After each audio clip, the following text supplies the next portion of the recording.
Je m'appelle Fanny Lacroix et j'ai été la première personne de ma famille à obtenir un diplôme universitaire. Lors de ma cérémonie de remise des diplômes, tout le monde souriait, mais ces sourires n'atteignaient pas leurs yeux.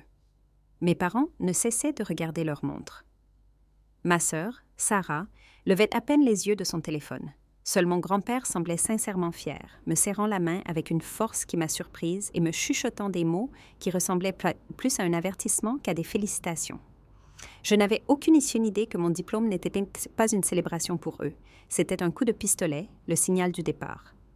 Ils avaient attendu ce moment, l'avaient planifié, avaient compté les jours. Ce qu'ils ignoraient, c'est que pendant qu'ils faisaient leur plan, mon grand-père et moi avions déjà fait les nôtres. Et le dimanche où ils ont débarqué avec un camion de déménagement pour tout emporter deviendrait le jour où ils apprendraient que se sentir légitime et hériter sont deux choses bien différentes. Le truc, quand on est le premier de la famille à faire des études supérieures, c'est que tout le monde vous dit à quel point ils sont fiers. Ils le disent avec la bouche.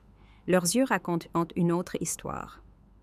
Je me tenais là, ce soleillé après-midi de mai, mon diplôme à la main, entouré de proches qui applaudissaient honte et criaient au bon moment. Mes parents souriaient pour les photos. Ma sœur Sarah faisait défiler son fil d'actualité entre deux clichés. Et grand-père, fragile, appuyé lourdement sur sa canne, m'a serré la main avec une vigueur étonnante en murmurant « Tu as bien travaillé, Fanny, mieux que nous ne l'espérions. » Cela sonnait à la fois comme un éloge et une mise en garde. La fête qui a suivi a eu lieu chez grand-père. Tout le monde l'appelait la maison de famille, comme si la propriété était une hypothèse collective plutôt qu'un fait juridique. La grande bâtisse bourgeoise du 19e siècle était dans notre famille depuis des décennies, transmise du côté de mon grand-père. J'y avais vécu ces 4 dernières années pendant mes études à l'université locale, m'occupant de grand-père, tandis que mes parents et Sarah ne passaient que lorsque cela les arrangeait, c'est-à-dire pour Noël, les anniversaires et, apparemment, mon diplôme. Nous nous sommes réunis dans la salle à manger, la table chargée de mignardises de supermarché et de quiches tièdes. Ma tante ne cessait de prendre des photos. Mon oncle faisait des blagues sur le fait que j'allais enfin trouver un vrai travail. Tout le monde riait, parlait et agissait comme s'il s'agissait d'une réunion de famille normale, mais quelque chose clochait. Ma mère s'est assise en bout de table, pas à la place habituelle de grand-père, mais assez près pour commander l'attention. Elle a croisé mon regard à travers la pièce et a souri de cette manière particulière qui précédait toujours les conversations difficiles. « Maintenant que tu as fini tes études, Fanny, nous devons parler des prochaines étapes. » Prochaines étapes, comme si j'étais un projet avec des phases. Sarah a ricané dans son verre de vin. « J'imagine que la belle vie aux frais de la princesse et c'est fini, hein? » Plus de rire. J'ai souri poliment, mais mon estomac se nouait. Grand-père, assis tranquillement dans son fauteuil près de la fenêtre, ne riait pas. Il les observait avec une expression que j'avais déjà vue auparavant. Le regard qu'il avait quand il additionnait des chiffres dans sa tête et que le compte n'y était pas. La fête s'est essoufflée au coucher du soleil. Les gens m'ont embrassé, m'ont dit qu'ils étaient fiers, m'ont rappelé de donner des nouvelles. Sarah est partie sans dire au revoir. Mes parents se sont attardés, aidant à ranger d'une manière qui semblait théâtrale, leurs mouvements trop délibérés, leurs conversations trop prudentes. Quand ils sont enfin partis, la maison est retombée dans le silence, à l'exception de la vieille horloge comtoise dans le couloir. J'ai trouvé grand-père toujours dans son fauteuil, fixant le jardin qui s'assombrissait. « Fatigué ?» ai-je demandé en m'installant sur le pouf à côté de lui. « Pas particulièrement. » Il s'est tourné vers moi, ses yeux bleu pâle vifs malgré son âge. « Viens t'asseoir correctement avec moi. Je veux te demander quelque chose. » Je me suis déplacée sur le canapé. Grand-père a pris son temps pour formuler la question, comme il le faisait toujours quand c'était important. « Si je n'étais pas là, dit-il finalement, te laisserait-il rester ?» La question m'a frappé plus fort que je ne l'aurais cru. J'ai ouvert la bouche pour répondre, pour le rassurer, mais les mots sont restés coincés dans ma gorge. Le ferait-il? Mes parents avaient leur propre pavillon à l'autre bout de la ville. Sarah avait son appartement au centre-ville. Cet endroit, cette belle vieille maison avec ses parquets qui craquent et ses grandes fenêtres, avait été le foyer de grand-père toute sa vie d'adulte. Et depuis 4 ans, c'était aussi le mien. « Je ne sais pas », ai-je admis. Grand-père a hoché la tête comme s'il connaissait déjà ma réponse. C'est honnête, au moins. Il est resté silencieux un long moment, ses doigts noueux tapotant l'accoudoir de son fauteuil, puis il s'est penché légèrement en avant, baissant la voix. J'entends des choses, Fanny, des conversations. Les gens pensent qu'ils me pensent que je suis trop sourd ou trop sénile pour suivre. Des projets se font sans moi, le nom de ta sœur revient souvent. Et des agents immobiliers? Il fit une pause. Il ne parlait pas de m'aider à trouver plus petit. J'ai senti ma poitrine se serrer. Papy? Il pense qu'attendre ma fin est la même chose que de mériter quelque chose, continua-t-il, la voix stable, mais teintée de quelque chose que j'entendais rarement chez lui, de la colère. Il pense qu'être de la famille signifie qu'on leur doit ce que j'ai construit. Je ne savais pas quoi dire. Une partie de moi voulait les défendre, insister sur le fait qu'ils comprenaient mal, mais une autre partie de moi, celle qui avait remarqué les sourires quelque forcés, les regards calculateurs, les commentaires désinvoltes sur un jour et, finalement, savait qu'il n'avait pas tort. « Pourquoi me fais-tu confiance ?» La question est sortie plus doucement que je ne le voulais. L'expression de grand-père s'est adoucie. « Parce que tu étais là quand personne d'autre ne l'était. » Les rendez-vous chez le médecin à 6 heures du matin. Les urgences au milieu de la nuit, le renouvellement des ordonnances, se souvenir quels médicaments ne peuvent pas être pris ensemble. Il a tendu la main et a tapoté la mienne. Tu n'as jamais rien demandé en retour. Cela effraie les gens qui se sentent légitimes à tout avoir. Je voulais juste aider, je sais. C'est exactement pour ça que je te fais confiance. Il s'est calé au fond de son fauteuil, l'air soudainement épuisé. Il y a des moyens de s'assurer que ce que j'ai construit ne devienne pas une récompense pour un mauvais comportement, des moyens légaux. Des moyens qui protègent les personnes qui méritent d'être protégées. Que suggères-tu?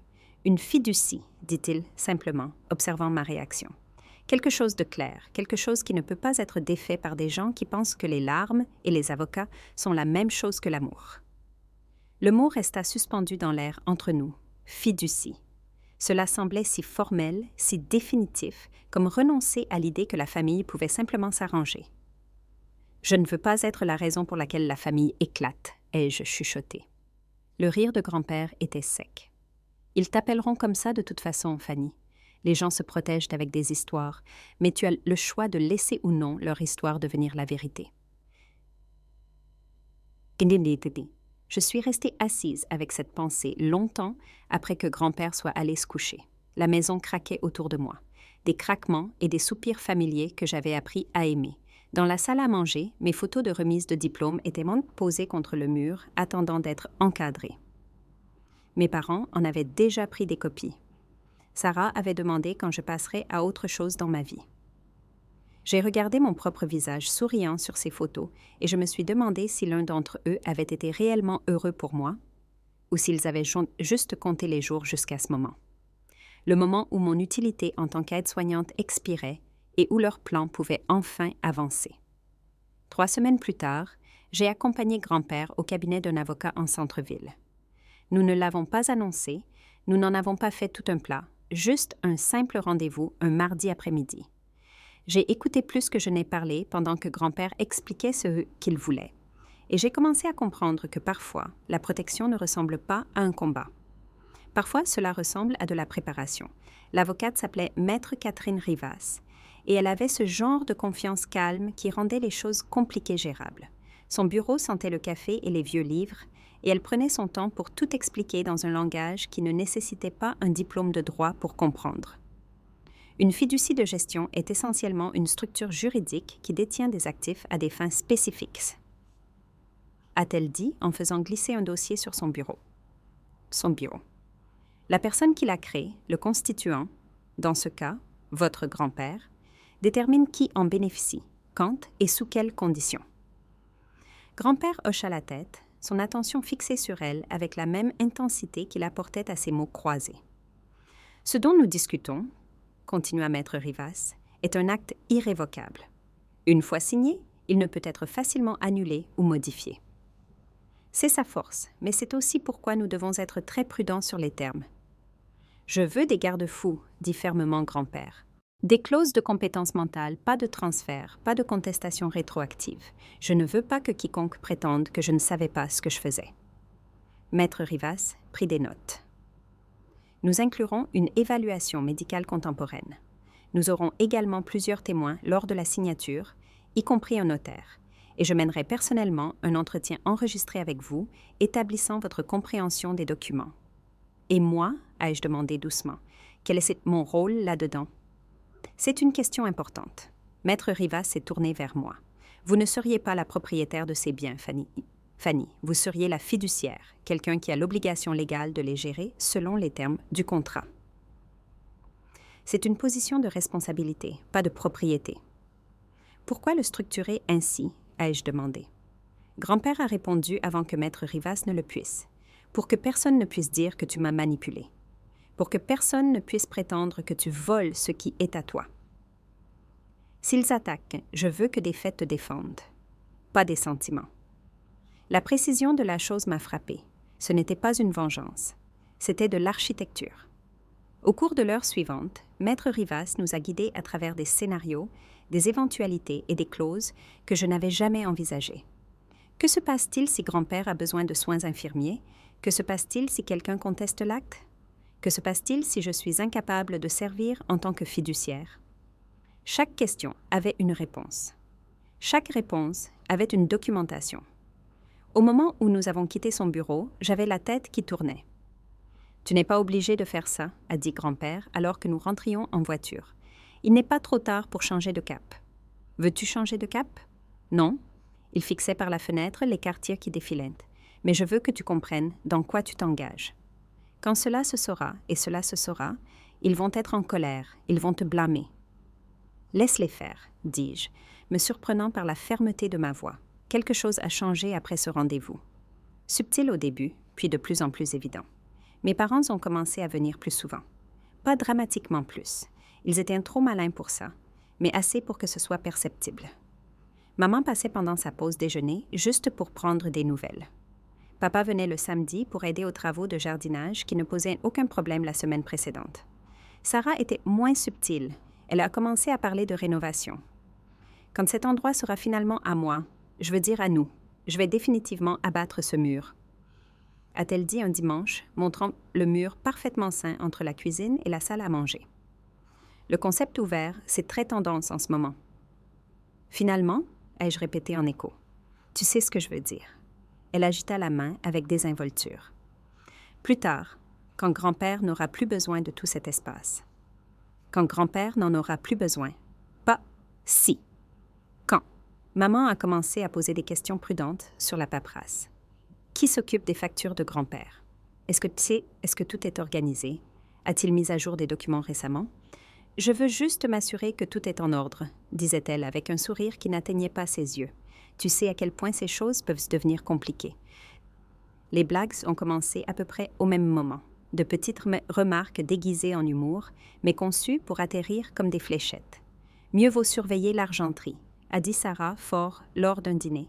Fanny pourrait la mettre au clou pour payer ses livres. Tout le monde a ri, tout le monde sauf grand-père.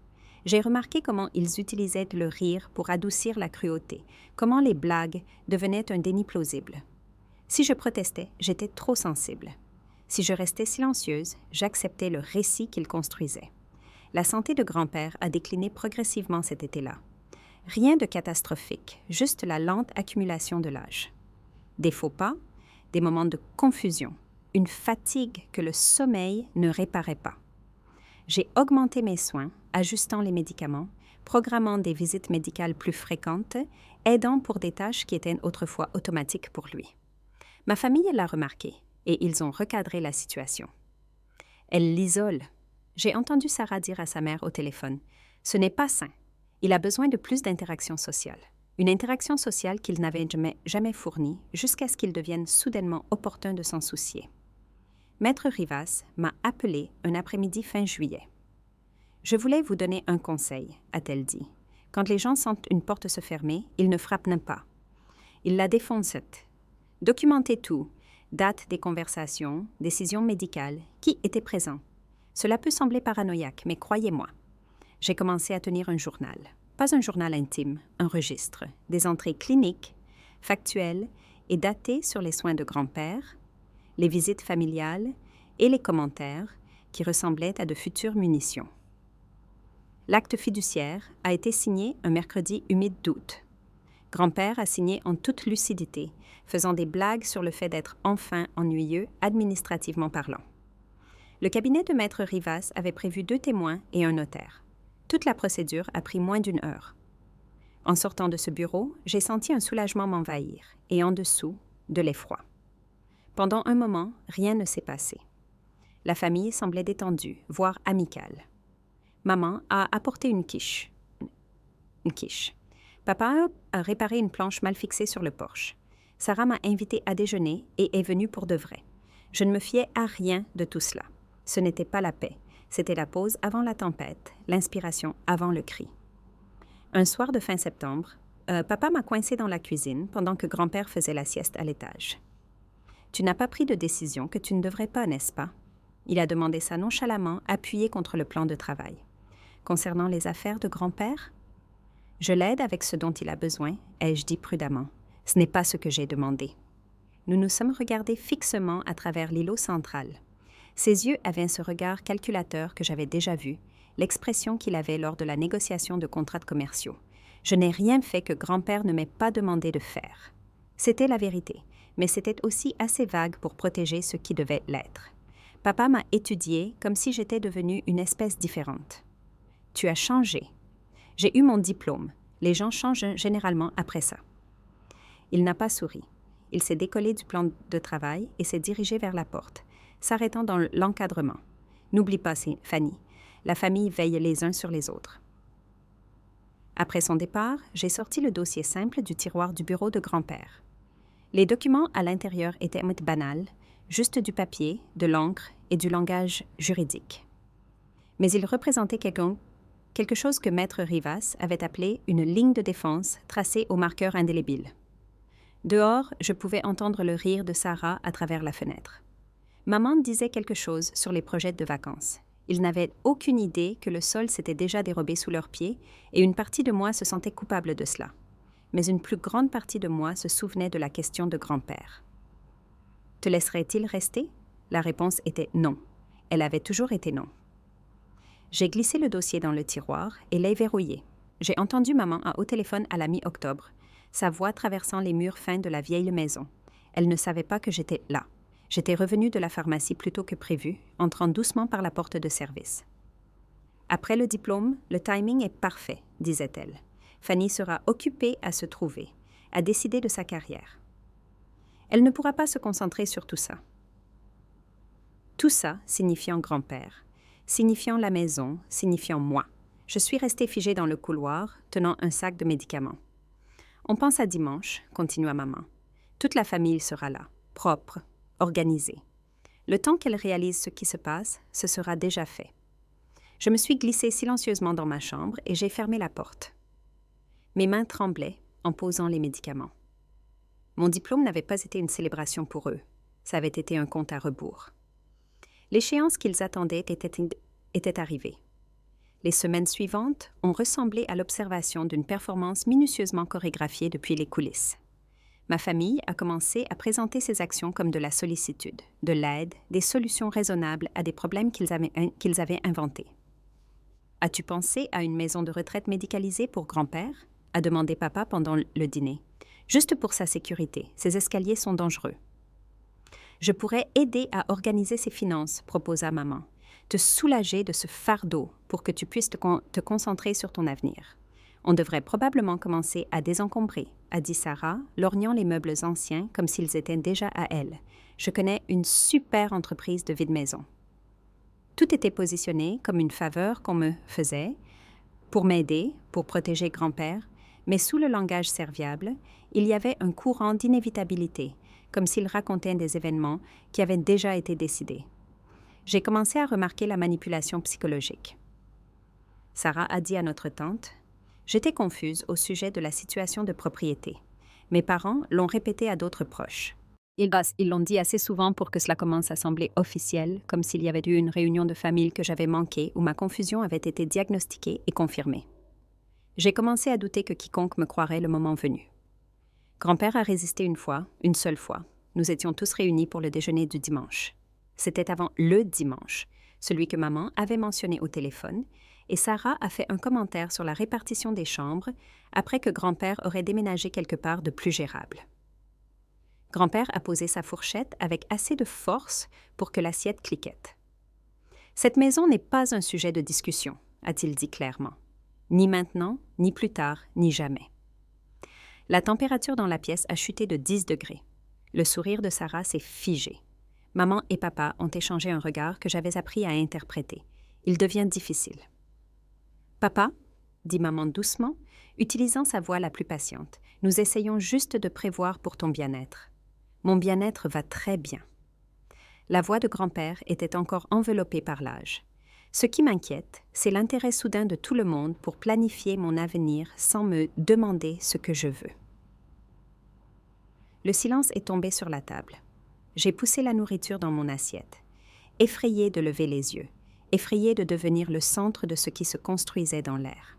Plus tard ce soir-là, après le départ de tout le monde, maman m'a prise à part à la porte. « Il ne pense plus clairement, » a-t-elle dit doucement, avec compassion. « Tu le vois, n'est-ce pas? » Pas, à quel point il devient confus. Je voulais argumenter, voulais lui dire que grand-père était plus vif que tous réunis, mais j'ai juste hoché la tête, jouant le rôle qu'ils attendaient. Ils avaient besoin de croire que j'étais gérable. L'isolement a commencé à s'insinuer, les proches ont cessé de retourner mes appels. Mes amis de la fac ont entendu des versions déformées de l'histoire, que je vivais au crochet de mon grand-père sans payer de loyer, que je l'éloignais de sa famille, que je profitais d'un vieil homme. J'ai senti le poids d'être en infériorité numérique, mais j'ai gardé mon journal, daté et détaillé, une trace écrite de la vérité pour quand les mensonges arriveraient à échéance. Sarah m'a appelé un mardi début novembre.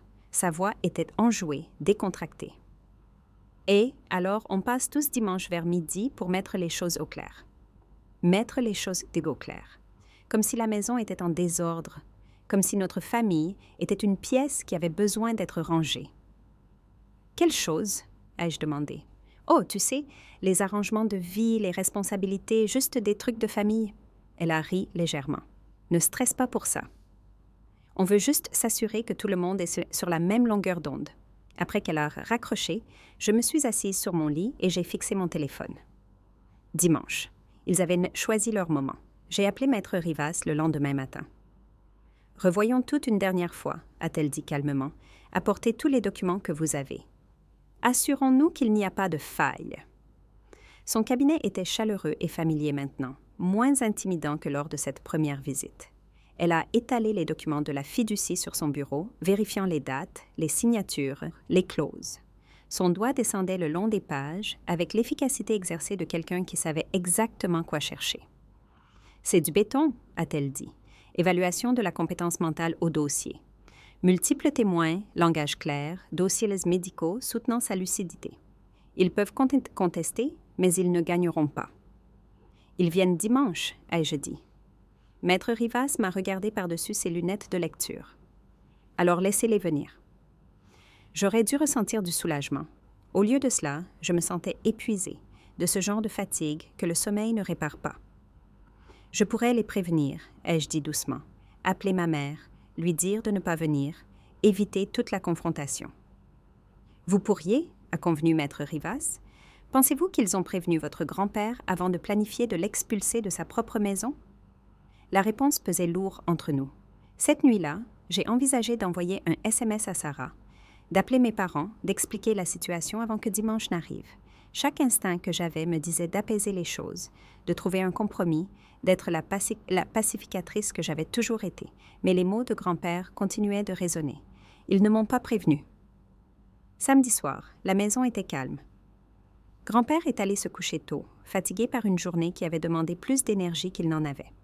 Je me suis assise à la table de la cuisine, le dossier devant moi, ne répétant rien parce que la vérité n'aurait pas besoin de répétition. L'horloge dans le couloir a sonné 23 heures, minuit, 1 heure du matin. Je suis finalement allée me coucher vers 2 heures, mais je n'ai pas beaucoup dormi. Chaque bruit semblait amplifier, la maison qui travaillait, les branches grattant les fenêtres. mon propre rythme cardiaque fort dans mes oreilles. Dimanche matin est arrivé, gris et froid. J'ai fait du café, nourri le chat, rangé le salon, pas parce qu'il en avait besoin, mais parce que j'avais besoin d'occuper mes mains. Grand-père est descendu vers 10 heures, bougeant lentement. « Ils viennent aujourd'hui », ai-je dit. « Je sais que ça va être dur. Je le sais aussi. » Il s'est installé dans son fauteuil avec un léger grognement. Mais parfois, le dur est nécessaire. À 11h30, j'ai placé le dossier sur la table basse. Simple, sans prétention, juste du papier dans une pochette cartonnée jaune. À 11h40, j'ai entendu des portières SAT claquer dehors. À 11h45, la sonnette a retenti. J'ai pris une inspiration et j'ai ouvert la porte. Ils sont arrivés comme une force d'invasion, coordonnée, confiants, ayant répété. Maman est entrée en premier, les bras ouverts pour un câlin. Je n'ai pas répondu. Papa a suivi avec sa posture de chef des opérations. Sarah fermait la marche, regardant déjà autour de la maison comme si elle prenait des mesures pour les meubles. Derrière eux, visible à travers la porte ouverte, un camion de déménagement de location tournait au ralenti le long du trottoir. « Bonjour ». La voix de maman était agressivement joyeuse. « Comment va tout le monde? Le monde. Avez-vous pris le petit déjeuner? Nous avons apporté des viennoiseries. »« On va bien », ai-je dit, ne bougeant pas de l'encadrement de la porte. « Eh bien, asseyons-nous. » Papa se dirigeait déjà vers le salon, prenant le contrôle d'un espace qui n'était pas le sien. Nous avons des choses à discuter. Grand-père était déjà assis dans son fauteuil, les regardant entrer avec une expression que je ne pouvais pas tout à fait lire. Ils se sont disposés sur le canapé comme un tribunal, maman au milieu, papa et Sarah la flanquant. Je suis restée debout.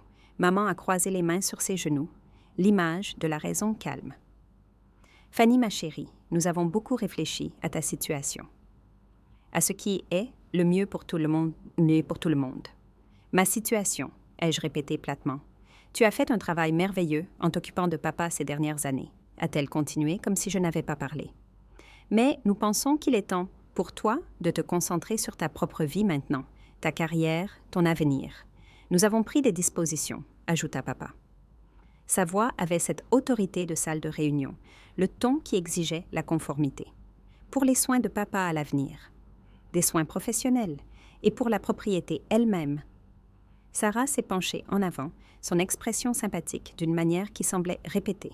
« Tu devras faire tes cartons aujourd'hui, Fanny, nous avons apporté de l'aide. » Elle a fait un geste vers la fenêtre, vers le camion. « Ce n'est pas personnel, c'est juste le moment. » Les mots ont atterri dans la pièce silencieuse comme des pierres dans une eau calme.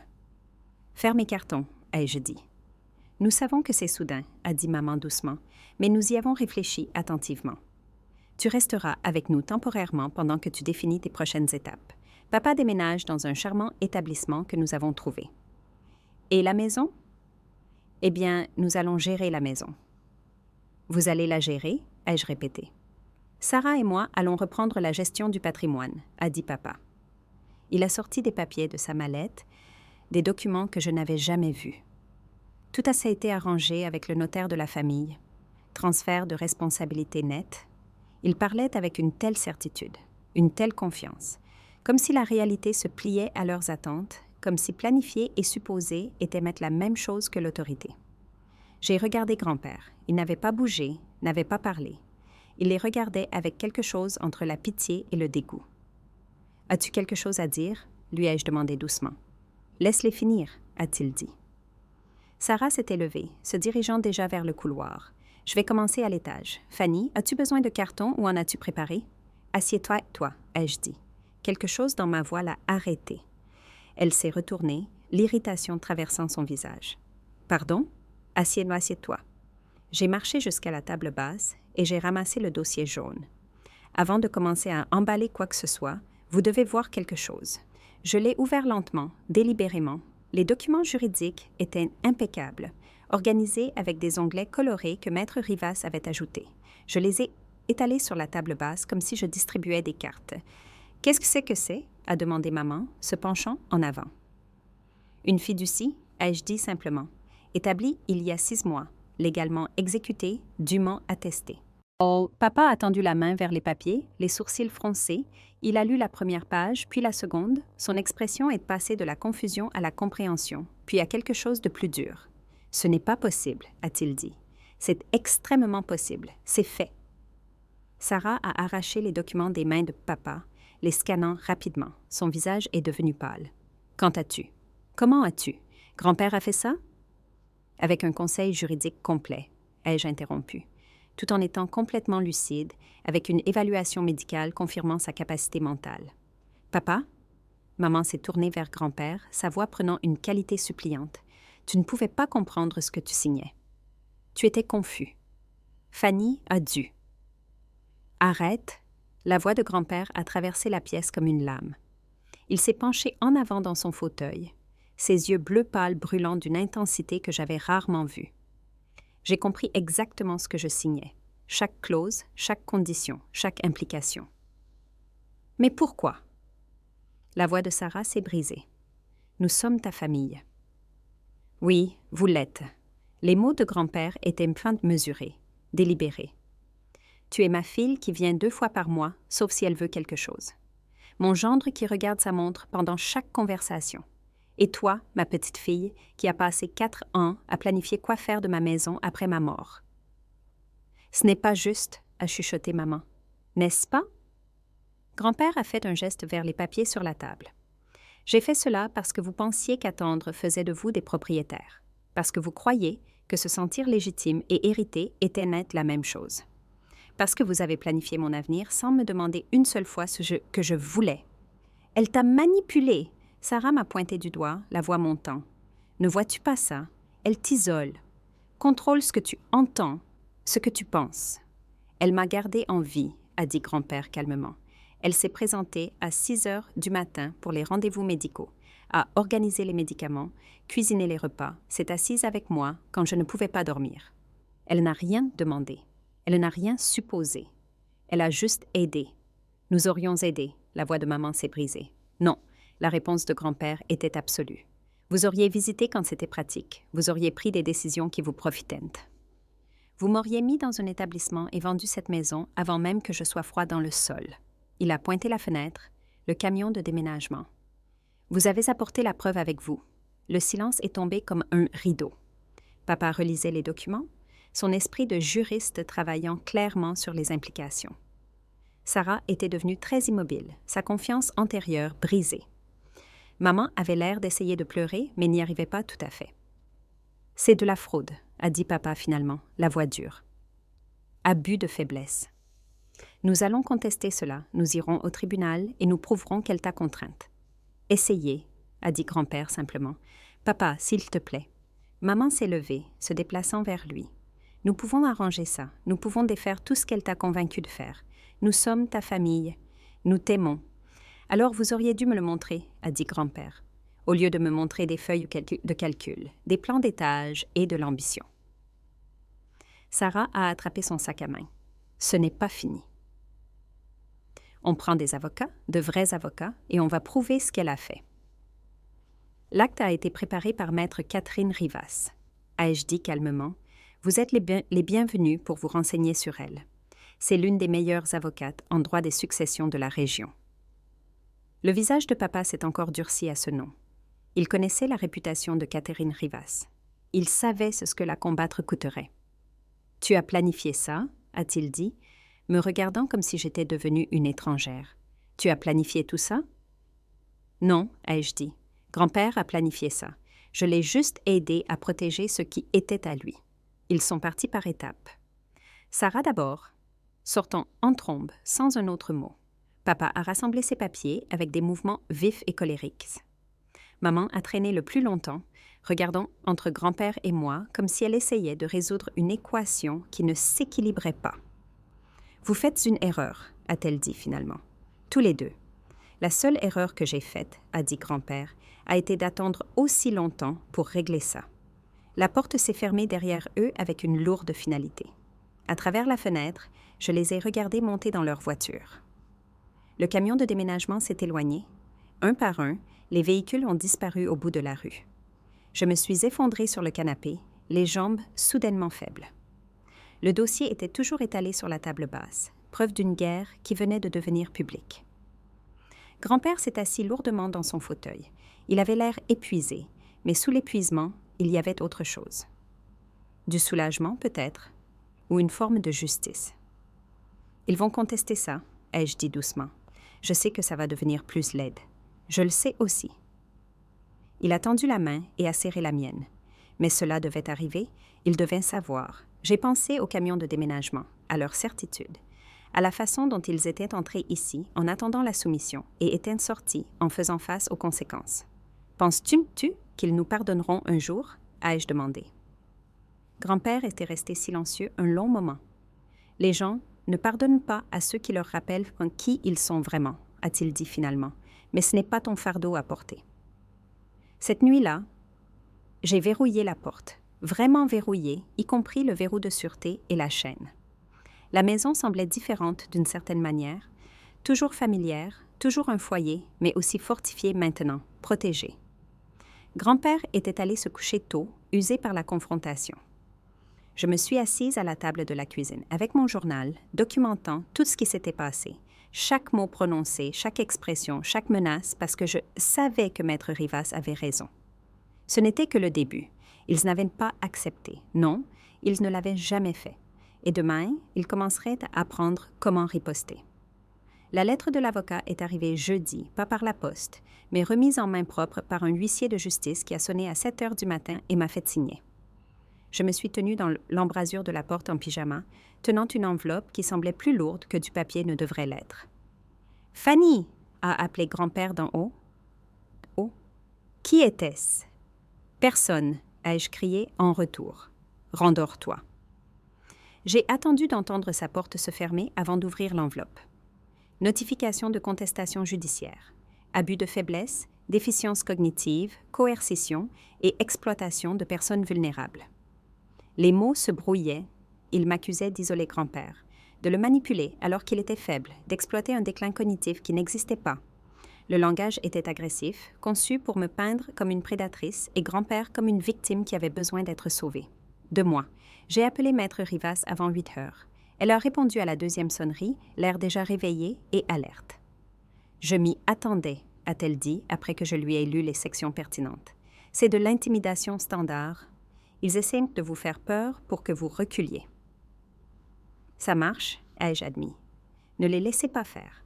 Apportez-moi la lettre. Nous répondrons de manière appropriée. » Grand-père m'a trouvé à la table de la cuisine 1 heure plus tard. La lettre étalée devant moi comme une preuve sur une scène de crime. « Ils l'ont envoyée, ai-je dit inutilement. Il l'a ramassée, lisant lentement. J'ai remarqué que ses mains tremblaient légèrement, non de peur, ai-je réalisé, mais de colère. « J'aurais dû m'occuper de ça plus tôt, » a-t-il dit doucement, reposant la lettre. « Je t'ai entraîné dans quelque chose de laid. Tu ne m'as entraîné nulle part. J'ai choisi ça. » « As-tu choisi les batailles juridiques et l'assassinat de caractère? » J'y ai réfléchi honnêtement. « Non, mais je t'ai choisi. Le reste vient avec. » Il s'est assis lourdement sur la chaise en face de moi. Pour la première fois depuis le début, il avait l'air vraiment vieux. Pas juste âgé, vaincu. « Je suis désolé, » a-t-il dit. « Ne le sois pas. Il ferait moins ça que tu aies protégé les choses ou non. Au moins de cette façon, il reste quelque chose à protéger. » Les appels téléphoniques ont commencé cet après-midi-là. Des parents éloignés que je connaissais à peine étaient soudainement profondément préoccupés par la situation. Tante Lucie a appelé en pleurant, disant qu'elle avait entendu des choses terribles. Oncle Marc a laissé un message vocal disant d'obtenir de l'aide avant qu'il ne soit trop tard. Cousine Julie a envoyé un texto disant qu'elle priait pour la clarté. Aucun d'eux n'a appelé pour entendre ma version. Ils ont appelé parce que ma mère les avait contactés en premier, tissant un récit où j'étais la méchante et eux la famille impuissante regardant la tragédie se dérouler. Mon téléphone a cessé de sonner le soir, non pas parce que les gens ont arrêté d'appeler, mais parce que j'ai arrêté de répondre. Sarah a fait monter les enchères publiquement. Elle a posté sur les réseaux sociaux qu'elle avait le cœur brisé par une trahison familiale et qu'elle se battait pour le bien-être de mon grand-père. Le post était assez vague pour éviter les détails spécifiques, mais assez accablant pour façonner l'opinion. Des gens qui me connaissaient depuis toujours ont commenté avec sympathie pour elle. Pour eux, je n'étais que la méchante. Personne n'a demandé ce que j'avais à dire. La deuxième lettre est arrivée 1 semaine plus tard. Celle-ci ne se contentait pas de menacer d'une action en justice. Elle l'annonçait. Ils avaient lancé déposer une demande pour une révision médicale de la compétence de grand-père au moment de la création de la fiducie. Ils voulaient ses dossiers médicaux des 5 dernières années. Ils voulaient auditionner ses médecins. Ils voulaient la preuve qu'il avait été manipulé. Maître Rivas a programmé une réunion d'urgence. Il transforme son dossier médical en arme, a-t-elle expliqué, étalant des dossiers sur sa table de conférence. Chaque petit incident, confusion, fatigue, rendez-vous manqué, ils le cadreront comme une preuve de capacité diminuée. Mais il était lucide, ai-je dit. Vous l'avez évalué vous-même. Je l'ai fait, et mon évaluation est solide, mais ils essaieront de la discréditer. Ils prétendront que j'étais partiale, que vous avez influencé le processus, que je n'ai pas réussi à identifier les signes de déficience. Elle m'a regardé sérieusement. Cela va être coûteux et épuisant. Ils comptent sur le fait que vous abandonniez. Et si je le faisais? Les mots sont sortis avant que je puisse les arrêter. Et si je partais simplement, est-ce que ça finirait tout? Probablement, a dit Maître Rivas. Ils obtiendraient ce qu'ils veulent. Grand-père perdrait le contrôle de ses propres biens. Et vous passeriez le reste de votre vie à vous demander si vous avez abandonné quelqu'un qui avait besoin de vous. Grand-père était resté silencieux tout au long de la réunion. Maintenant, il prit la parole, la voix stable malgré tout. « N'ose pas abandonner à cause de moi, a-t-il dit. Il parie tes maintes que ta gentillesse est une faiblesse. Prouve-leur qu'ils ont tort. » Nous avons changé de stratégie. Maître Rivas a conseillé une défense proactive, documentant chaque interaction avec ma famille, déposant des plaintes pour harcèlement, verrouillant encore plus les actifs. Je suis passée de la défense à la protection active, rassemblant des preuves comme si je construisais un dossier au lieu de vivre une vie. Le journal que je tenais est devenu crucial. Date des visites, citation des conversations, témoins des incidents. Tout ce qui semblait paranoïaque il y a des mois semblait maintenant prémonitoire. Sarah s'est présentée à l'improviste 2 semaines plus tard. Je l'ai trouvée sur le porche en revenant de la pharmacie, assise sur les marches, comme si nous étions encore des sœurs qui pouvaient juste parler. « On peut parler ?» a-t-elle demandé. Ses yeux étaient rouges. Elle avait l'air épuisée. Contre mon meilleur jugement, je me suis assise à côté d'elle. « Je ne pensais pas que ça irait aussi loin, » a-t-elle dit doucement. « Je pensais que tu abandonnerais juste la maison, que tu passerais à autre chose, que tu nous laisserais gérer les choses. » « Gérer les choses ?» ai-je répété. « Tu veux dire tout vendre de ce que grand-père a construit pour que tu puisses t'acheter un appart au centre-ville? Ce n'est pas juste. N'est-ce pas? Tu as apporté un camion de déménagement, Sarah, pour expulser ton grand-père de sa propre maison. » Elle est restée silencieuse un long moment. Maman et papa sont furieux. Ils ont engagé un cabinet spécialisé dans les litiges successoraux. Ils parlent d'aller aussi loin qu'il le faudra. Est-ce une menace? C'est un avertissement. Elle m'a regardée et pendant 1 seconde, j'ai vu quelque chose qui aurait pu être une inquiétude sincère. Si ça traîne, des gens vont être blessés. Réputation, relations, argent, tout. Alors dis-leur de laisser tomber. Tu sais qu'ils ne le feront pas. Elle s'est levée et poussetant son jean. J'essaie de t'aider, Fanny. J'essaie de te donner une porte de sortie avant que ça n'empire. Après son départ, j'ai réalisé ce qu'elle avait fait. Pas avertir, menacer, pas aider, faire pression. Chaque mot avait été calculé pour me faire douter, pour me faire sentir responsable de la destruction qu'il causait. J'ai appelé Maître Rivas immédiatement. « Documentez la conversation », a-t-elle dit. « Date, heure, ce qui a été dit. » Ils construisent un schéma de harcèlement. Le schéma est devenu plus clair lors du contrôle des services sociaux. Je suis rentrée des courses pour trouver 2 policiers sur le porche et une assistante sociale à l'intérieur parlant à grand-père. Mon cœur s'est arrêté. « Qu'est-ce qui se passe? » ai-je demandé, lâchant les sacs. « Nous avons reçu un signalement, » a expliqué un officier. « Inquiétude concernant un adulte vulnérable. Nous sommes tenus d'enquêter. » Qui a appelé? Il ne pouvait pas me le dire, mais je le savais. L'assistante sociale a posé des questions intrusives à grand-père. Était-il nourri correctement? Se sentait-il en sécurité? Quelqu'un contrôlait-il ses finances? Pouvait-il prendre ses propres décisions médicales? Grand-père a répondu à chaque question avec une fureur croissante. Oui, il était nourri. Oui, il se sentait en sécurité. Non, personne ne le contrôlait. Oui, Il était parfaitement capable de prendre ses propres foutues décisions. Les officiers étaient professionnels, mais désolés. L'assistante sociale semblait mal à l'aise. Ils pouvaient voir que c'était une inquiétude fabriquée, pas une véritable crise. Mais le mal était fait. Grand-père était humilié, épuisé, assis dans son propre salon, interrogé par des étrangers, parce que ses propres enfants avaient transformé en arme le système destiné à protéger les personnes vulnérables. Après leur départ, il s'est assis à la table de la cuisine et a agrippé le bord avec les jointures blanches. Maintenant, ils ont montré qui ils sont, a-t-il dit doucement, et j'ai réalisé que ce n'était plus à propos de la maison. Peut-être que ça ne l'avait jamais été. C'était à propos de l'héritage moral, de ce que nous laissons derrière nous, de savoir si les gens qui nous blessent ont le droit d'écrire l'histoire finale. « Je ne reculerai pas », ai-je dit. « Bien », a répondu grand-père. « Moi non plus. La requête pour une mise sous tutelle est arrivée en décembre, déposée avec assez d'urgence pour qu'une audience soit programmée dans les 2 semaines. J'ai lu le document 3 fois, chaque lecture faisant trembler mes mains plus fort. Ils essayaient de me l'enlever. Pas physiquement, légalement. Ils voulaient qu'un juge déclare grand-père incapable de gérer ses propres affaires et les nomme eux comme tuteurs, ce qui leur donnerait le contrôle sur ses décisions médicales, ses finances et son lieu de vie. La fiducie serait inutile s'il réussissait. Un tuteur pourrait la contester, potentiellement la défaire, arguer qu'elle avait été créée pendant une période d'incompétence. C'était l'option nucléaire. Ils ne peuvent pas vraiment faire ça, ai-je dit à Maître Rivas lors de notre réunion d'urgence. Il va bien. Il est complètement lucide. Ils n'ont pas besoin qu'il soit incompétent, a expliqué Maître Rivas sombrement. Ils ont juste besoin de créer assez de doutes, assez de questions, assez de paperasse suggérant qu'il pourrait y avoir un problème. Cela va le détruire. Je sais. Elle a sorti ses propres dossiers. Mais nous avons quelque chose qu'ils n'ont pas. Nous avons le docteur Morin. Le docteur Morin était le médecin de grand-père depuis 15 ans. Il était minutieux, respecté et n'avait pas peur de dénoncer une manipulation évidente. Maître Rivas l'avait déjà contacté pour soumettre une déclaration. « Est-il prêt à témoigner ?» ai-je demandé.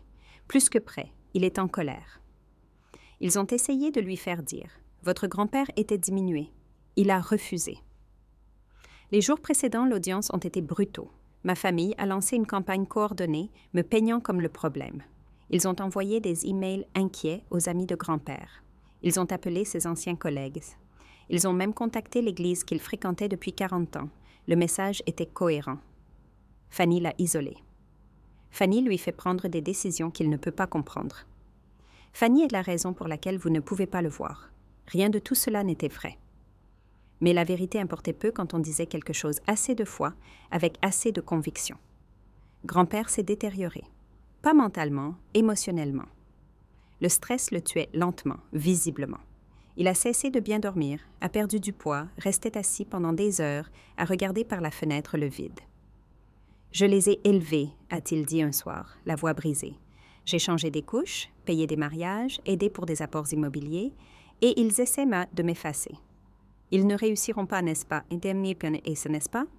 Il m'a regardé avec des yeux cernés de rouge. Ils ont de l'argent, ils ont des avocats, ils ont un récit que les gens veulent croire. Ce pauvre vieil homme contrôlé par sa petite fille opportuniste, nous avons la vérité. Depuis quand la vérité suffit-elle? Je n'avais pas de réponse à cela. L'audience était prévue un mardi matin à la mi-décembre. Maître Rivas m'a préparé pendant des heures. Quoi dire? Quoi ne pas dire? Comment s'asseoir? Comment répondre? Elle traitait cela comme une préparation au combat parce que c'est ce que c'était. « Ils vont vous attaquer personnellement », a-t-elle prévenu. « Votre âge, votre dépendance à votre grand-père, vos études financées par lui. Ils feront passer cela pour de la manipulation au lieu de l'amour. Que dois-je dire? La vérité, clairement, sans émotion. Laissez-les s'énerver. Laissez-les aller trop loin. Nous restons calmes et factuels. » La salle d'audience du tribunal judiciaire était plus petite que je ne l'imaginais, moins dramatique que ce à quoi la télé m'avait préparé. Mes parents étaient assis d'un côté avec leur avocat, un homme bien habillé qui avait l'air de coûter cher. Sarah était assise derrière eux, refusant de croiser mon regard. Grand-père était assis à côté de moi, vêtu de son meilleur costume, les mains jointes sur ses genoux. Il avait l'air fragile mais déterminé. Leur avocat a commencé exposant un dossier bâti sur des insinuations et de l'inquiétude. Il a montré des dossiers de visite médicale que grand-père avait manqués, sans mentionner qu'il les avait reprogrammés correctement. Il a fait référence à la confusion, sans mentionner que c'était des oublis momentanés normaux liés à l'âge. Il peignait un tableau de déclin qui n'existait que sur le papier. « Nous ne remettons pas en question l'amour de M. Lacroix pour sa petite-fille », a dit l'avocat doucereusement. « Nous remettons en question sa capacité à prendre des décisions juridiques complexes dans son état actuel. » Maître Rivas s'est levé. « Madame la juge, les requérants tentent de priver mon client de ses droits fondamentaux sur la base d'une interprétation sélective du vieillissement normal. Monsieur Lacroix n'est pas incapable. Il est âgé. Il y a une différence. Le tribunal aimerait entendre Monsieur Lacroix, a dit la juge des tutelles. Grand-père s'est levé lentement. Maître Rivas lui avait déconseillé de parler, inquiète que le stress n'affecte sa clarté. Mais il avait insisté. « Madame la juge, a-t-il commencé d'une voix stable. J'ai 4 ans. J'oublie des noms parfois. Je bouge lentement. Je me fatigue facilement. Ce sont des faits de l'âge, pas des preuves d'incompétence. » La juge a hoché la tête. « Continuez. » Ma fille, Ahmet et mon gendre ont déposé cette requête parce que je ne leur ai pas donné ce qu'ils voulaient. J'ai créé une structure qui protège mes biens d'être immédiatement liquidés après ma mort. J'ai choisi une fiduciaire en qui j'ai confiance pour honorer mes vœux. Ce sont des décisions rationnelles prises par une personne compétente. Ils prétendent que votre petite-fille a influencé ces décisions. Ma petite-fille m'a aidé à exécuter des décisions que j'avais déjà prises. La voix de grand-père s'est renforcée. Elle n'a pas planté d'idées dans ma tête. Elle a validé ce que je pensais depuis des années. Que tout laisser à des gens qui voient cela comme un jour de paix serait une trahison de tout ce que j'ai construit. Sarah a émis un son derrière moi. L'avocat lui a touché le bras. « Pourquoi avez-vous choisi Fanny ?» a demandé la juge. « Parce qu'elle était là. » La réponse de grand-père était simple, dévastatrice. Quand j'ai eu besoin d'une opération, elle a pris congé de la fac. Quand j'ai eu une pneumonie, elle a dormi par terre dans ma chambre d'hôpital. Quand je ne pouvais pas me souvenir de mes médicaments, elle les a organisés sans qu'on le lui demande. Elle ne l'a pas fait pour l'héritage. Elle l'a fait parce qu'elle m'aimait. Il s'est tourné pour regarder mes parents. Ils l'ont fait pour les dîners de Noël et les appels d'anniversaire. L'amour et l'obligation ne sont pas la même chose. Le silence qui a suivi était lourd. La juge a pris des notes. L'avocat a remué des papiers mal à l'aise. Puis Maître Rivas a appelé le docteur Morin. Il est entré en portant sa blouse blanche, ressemblant exactement à ce qu'il était. Un médecin respecté avec des décennies d'expérience. Il a prêté serment et s'est assis. « Docteur Morin, selon votre opinion professionnelle, M. Lacroix a-t-il la capacité mentale de prendre des décisions juridiques et financières ?» a demandé Maître Rivas. « Absolument. » Sa réponse était sans équivoque. Je l'ai évalué minutieusement au moment de la création de la fiducie. Sa cognition était intacte. Sa compréhension était claire. Il ne montrait aucun signe d'influence indue ou de manipulation. Les requérants suggèrent qu'il connaissait un déclin cognitif. Toute personne âgée connaît certains changements cognitifs. Ceux de M. Lacroix sont bien dans les paramètres normaux pour son âge. Il a des moments d'oubli comme nous tous, mais son jugement, son raisonnement et sa capacité de décision sont sains. Leur avocat s'est levé. « Docteur, n'est-il pas possible que vous ayez manqué des signes de manipulation, que votre relation avec le patient vous ait rendu moins objectif ?» L'expression du docteur Morin s'est durcie. « Je suis médecin depuis 35 ans. Je connais la différence entre un patient prenant des décisions autonomes et un patient sous contrainte. Monsieur Lacroix n'était pas sous contrainte. Comment pouvez-vous en être certain? Parce que je lui ai demandé seul, sans sa petite-fille présente. Je lui ai demandé directement s'il se sentait sous pression. Il a dit non. Je l'ai cru alors. Je le crois maintenant. » L'avocat a essayé plusieurs autres angles, mais le docteur Morin n'a pas bougé. Il était un mur de crédibilité professionnelle. L'avocat de Sarah l'a appelé à la barre. Elle a marché vers le stand l'air composé, mais je pouvais voir le tremblement dans ses mains. « Mademoiselle Lacroix, quelles sont vos inquiétudes concernant le bien-être de votre grand-père? » Fanny l'a isolé, a dit Sarah, sa voix se brisant stratégiquement. Il voyait la famille régulièrement. Maintenant, nous sommes tenus à l'écart. Nous sommes inquiets qu'il ne comprenne pas ce qu'il a signé. Nous voulons juste le protéger. « De quoi ?» a demandé la juge. Sarah a hésité. d'être exploité par sa petite-fille, qui est son aide-soignante principale depuis 4 ans. Oui? La juge a regardé Sarah un long moment. Mademoiselle Lacroix, est-il possible que vous soyez inquiète pour votre héritage plutôt que pour le bien-être de votre grand-père? Le visage de Sarah a rougi. Ce n'est pas, nous ne sommes pas, ce n'est pas une question d'argent.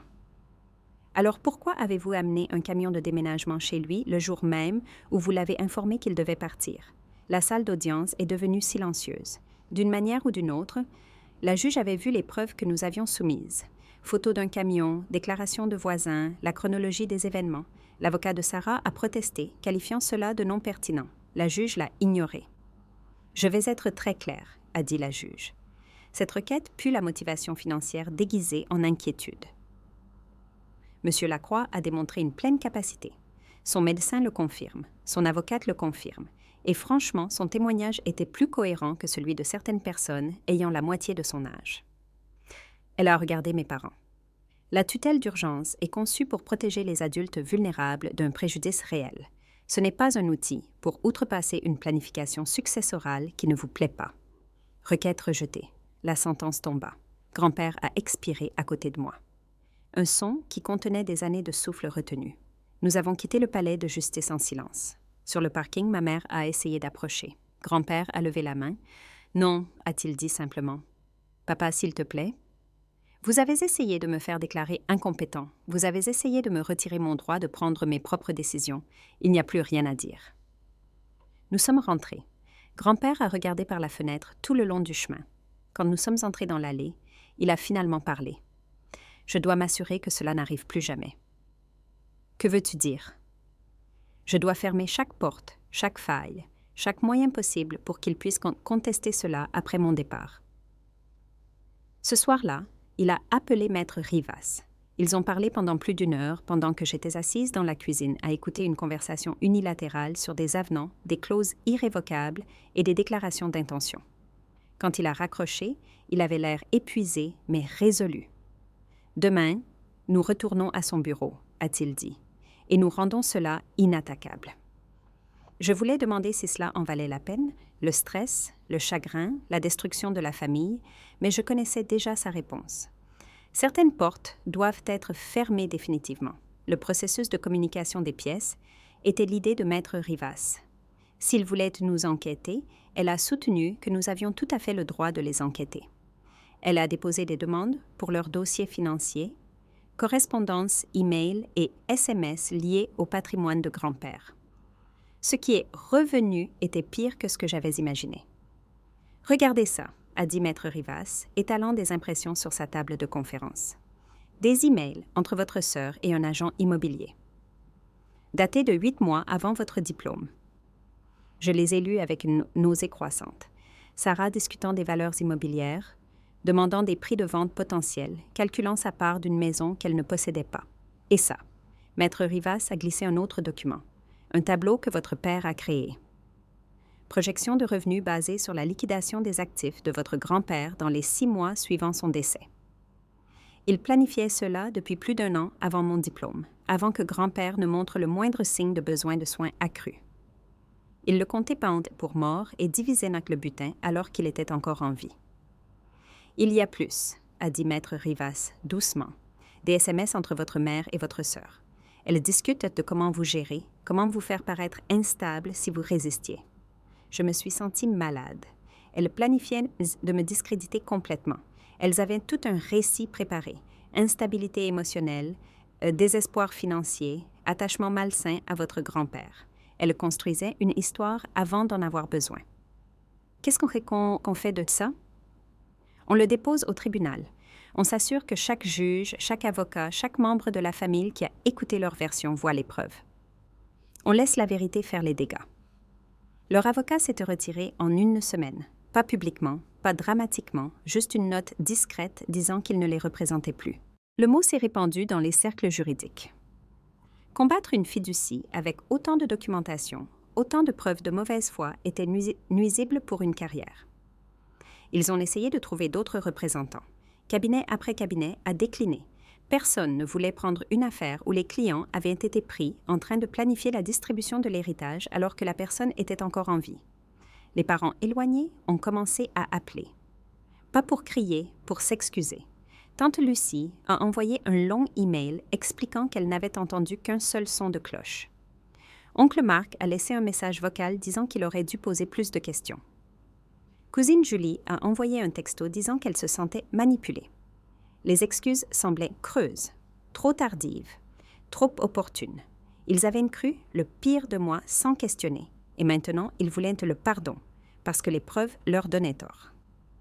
Je n'ai répondu à aucun d'entre eux. Mes parents ont fait une dernière tentative de règlement. Ils ont proposé d'abandonner toute action légale en échange d'un versement en espèces, demandant essentiellement à grand-père d'acheter leur silence. Grand-père a refusé sans hésitation. « Je ne paye pas les gens pour qu'ils arrêtent de m'attaquer, a-t-il dit. Ils ont fait leur choix. Maintenant, ils vivent avec. » Les conséquences sociales se sont produites discrètement. Pas de scandale public, juste une érosion lente et constante de la réputation. Les invitations aux événements familiaux restaient sans réponse. Les projets de vacances les excluaient. Les proches qui les connaissaient depuis des décennies ont commencé à les voir différemment. Sarah a posté une fois de plus sur les réseaux sociaux, une longue explication sur les malentendus et les complexités juridiques. Les commentaires ont été brutaux. Les gens qui avaient sympathisé auparavant posaient maintenant des questions pointues. Pourquoi le camion de déménagement? Pourquoi la tentative de tutelle? Pourquoi les tableaux Excel? Elle a supprimé le post en quelques heures. Ses comptes sont passés en privé. Maman et papa se sont retirés dans le silence. Plus d'appels, plus de lettres, plus de visites surprises. Ils se sont retirés complètement, non pas en paix, mais dans la défaite. Sarah s'est montrée une dernière fois.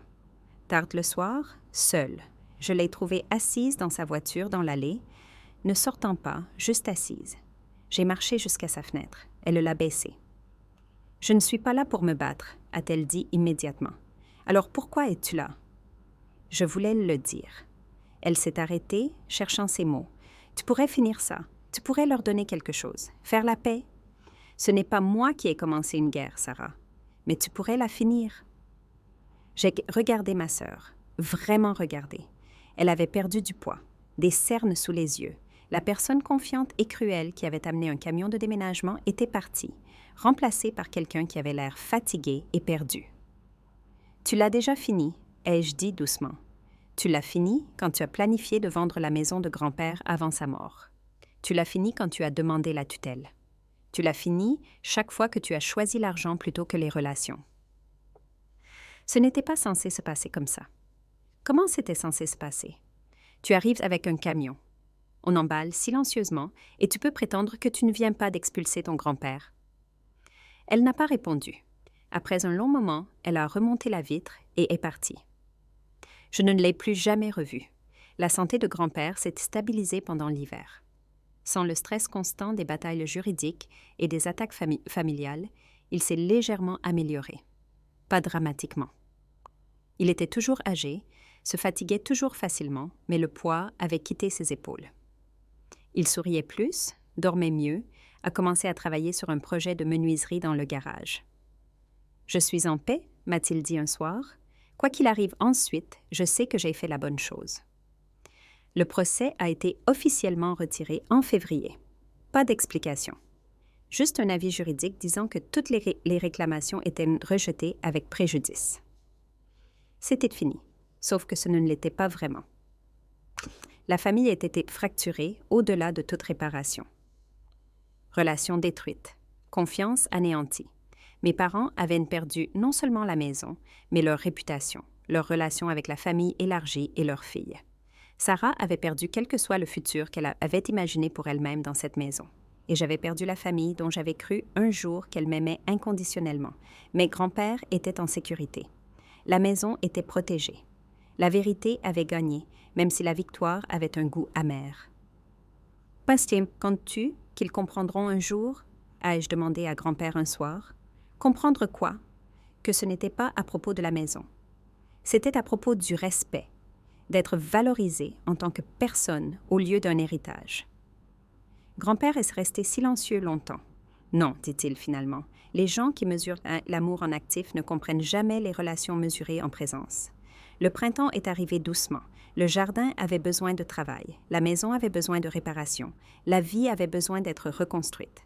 Mais nous l'avons reconstruite ensemble, prudemment, paisiblement, sans l'ombre des gens qui avaient essayé de tout prendre. L'été est arrivé avec des brises chaudes et des couchers de soleil tardifs. Grand-père passait plus de temps dans le jardin, bougeant lentement, mais avec contentement. J'ai commencé un nouveau travail, en télétravail, ce qui me permettait de rester près de la maison. Nous sommes tombés dans un rythme qui ressemblait moins à une convalescence qu'à la vie. Les documents juridiques étaient classés. La fiducie fonctionnait exactement comme prévu, silencieuse, efficace, ne nécessitant aucune attention parce qu'elle avait été construite correctement dès le départ. Mes parents ont déménagé sur la Côte d'Azur en juillet. Je l'ai appris par tante Lucie, qui avait commencé à appeler occasionnellement avec des mises à jour soigneusement neutres. Ils avaient vendu leur pavillon, pris plus petit, s'étaient réinstallés quelque part où ils pouvaient recommencer à zéro. Fuyant les conséquences déguisées en nouveau départ. Sarah s'est fiancée à quelqu'un que je n'avais jamais rencontré. L'annonce est venue via les réseaux sociaux, ses paramètres de confidentialité assez relâchés pour que les connaissances mutuelles voient, mais pas assez pour une vision directe. J'ai regardé les photos une fois, elle souriant sur une plage quelque part, la bague scintillant au coucher du soleil. Elle avait l'air heureuse, ou du moins, elle ressemblait à quelqu'un jouant le bonheur.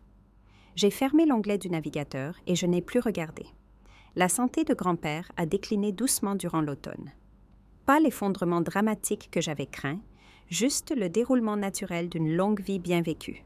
Il avait besoin de plus d'aide avec les escaliers. Fatigué plus tôt le soir.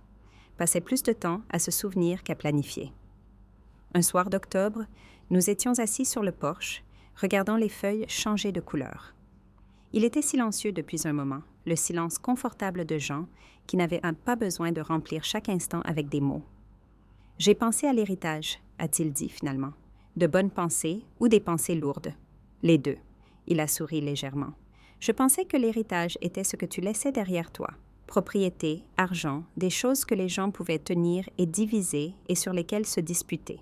Et maintenant, je pense que l'héritage est ce que tu as protégé, ce sur quoi tu as refusé de faire des compromis, à qui tu as choisi de faire confiance quand la confiance était la chose la plus précieuse que tu avais. » Il m'a regardé. « Tu n'as pas protégé la maison, Fanny. Tu as protégé la vérité que la famille ne vaut pas toujours la peine d'être préservée. La vérité que certaines choses comptent plus que de garder la paix. Certaines portes doivent être fermées, certaines relations ne valent peut-être pas le coup de les maintenir. » J'y ai pensé longtemps.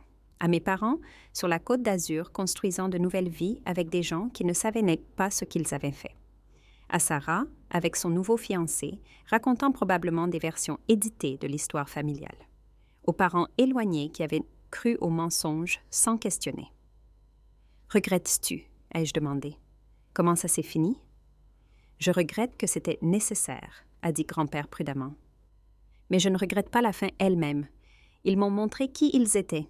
Je les ai juste finalement crus. » Novembre a apporté la première neige. Grand-père a attrapé un rhume qui s'est transformé en quelque chose de plus sérieux. Les visites du médecin ont augmenté. Les médicaments ont été ajustés. Je savais ce qui arrivait, même si je ne voulais pas l'admettre. « Je suis prêt » m'a dit grand-père un soir après une journée particulièrement difficile. « J'ai fait ma paix.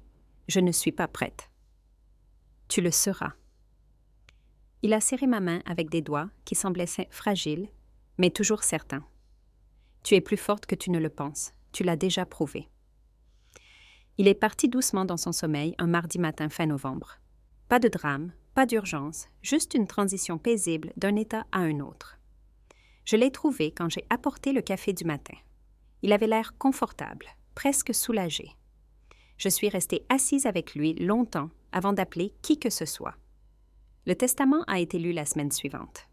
Maître Rivas l'a géré avec son efficacité habituelle. Pas de surprise, juste de la clarté. La maison restait dans la fiducie. Des dons caritatifs à des causes que grand-père avait soutenues discrètement pendant des années. De petites legs aux parents éloignés qui étaient restés loyaux. Rien pour mes parents, rien pour Sarah, pas par méchanceté, juste l'absence. Comme s'ils avaient déjà été effacés d'une histoire. Une histoire avant que la mort ne le rende officielle. Certains ont assisté aux funérailles. La plupart non. Mes parents ont envoyé des fleurs, mais ne sont pas venus. Sarah n'a rien manifesté du tout. Tante Lucie est venue, amenant toute sa famille. Oncle Marc a pris l'avion. Cousine Julie a aidé à organiser la réception. « Je suis désolée de les avoir crus », m'a dit Lucie doucement au service. « J'aurais dû savoir. »« Tu as cru ce qu'ils t'ont dit, c'est ce que font les gens. »« Je suis désolée quand même. » J'ai accepté les excuses parce que m'accrocher à la colère ne ferait que m'empoisonner. Mais je n'ai pas oublié la leçon. Les gens croient les histoires qui confirment entre leurs hypothèses. La vérité exige des preuves. La foi, dans le caractère de quelqu'un, n'est pas gratuite. Elle se mérite ou se brise. Avancer semblait étrange. La maison était à moi de gérer maintenant légalement et pratiquement. Pas à moi de posséder. La fiducie était claire là-dessus, mais à moi de l'administrer, de l'entretenir, de la protéger comme grand-père l'avait protégée. J'ai repeint la cuisine cet hiver-là. Réparé la marche lâche du porche, remplacé l'antique réfrigérateur. De petits actes de soins qui ressemblaient à honorer la mémoire sans être piégés par elle. Maître Rivas a appelé en janvier pour prendre des nouvelles. « Comment gérez-vous » a-t-elle demandé. Honnêtement, mieux que je ne l'espérais. J'ai regardé autour de la cuisine où j'avais eu tant de conversations avec grand-père. Il a tout mis en place, si clairement qu'il n'y a rien à remettre en question. Rien pour quoi se battre, juste des responsabilités à remplir. C'était son cadeau pour vous, la clarté au lieu du chaos. Je pensais que le cadeau était la maison. Que pensez-vous maintenant? Je pense que le cadeau était de me montrer que certaines batailles valent la peine d'être menées. Que protéger quelque chose ne vous rend pas cruel, même quand les gens appellent ça comme ça. Après avoir raccroché, j'ai sorti le dossier du tiroir, celui qui avait tout commencé. Les documents de la fiducie étaient impeccables, organisés, exactement comme nous les avions laissés. Plus une arme désormais, juste un registre. La preuve de décision prise soigneusement par quelqu'un qui avait assez aimé pour protéger plutôt que d'apaiser. J'ai verrouillé le dossier à nouveau et j'ai regardé autour de la maison. Mon téléphone a vibré. Un message de tante Lucie pour un dîner. Une notification pour le paiement d'une facture. La vie normale continuant après des circonstances extraordinaires. J'ai pensé au dernier mot de grand-père pour moi. Tu as protégé la vérité. Ils ont tout changé après mon diplôme. Changé leur approche, leur tactique, leurs histoires sur qui j'étais et ce que j'avais fait. Changé le récit tant de fois que j'ai presque perdu la trace de la réalité. Mais ils ne pouvaient pas changer la seule chose qui comptait. Ils ne pouvaient pas changer ce que grand-père et moi avions déjà fait.